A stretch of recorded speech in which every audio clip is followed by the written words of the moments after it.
बोले गे माल होली खेला भी नैहर की ससुरार।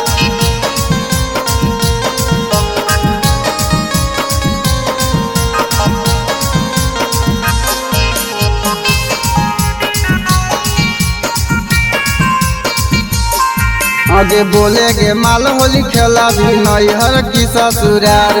बोले गे माल होली खेला भी नैहर की ससुरार। होली खेला भी नैहर की ससुरार, खेला भी नैहर की ससुरार। आगे बोले गे माल होली खेला भी नैहर की ससुरार। बोले गे माल होली खेला भी नैहर की ससुरार।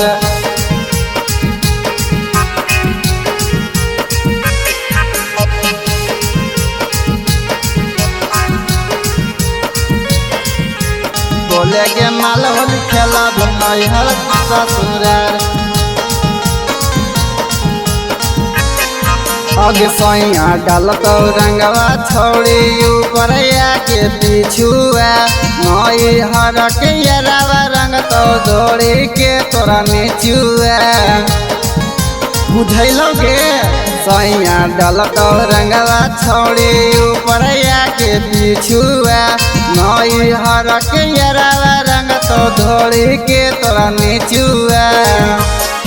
आगे सारे भिन जाए तो की सलवार, सारे भिन जाए तो की सलवार। आगे बोले गे माल होली खेला भी नैहर की ससुरार। बोले गे माल होली खेला भी नैहर की ससुरार।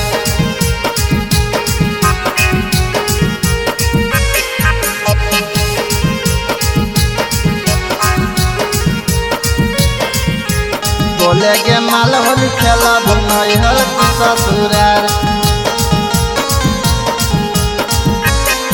आगे फागुन के महीना है गे छोड़ी 4 दिन गे। मनावो नहीं लगत छोड़ी होली में तोरा बिना गे। आजो गे फागुन के महीना है गे छोड़ी 4 दिन गे।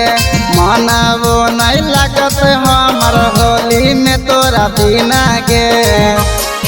आगे मुकेश रंग तो की गोरे गाल, गौतम रंग तो की गोरे गाल। आगे बोले गे माल होली खेला भी नैहर की ससुरार। बोले गे माल होली खेला भी नैहर की ससुरार।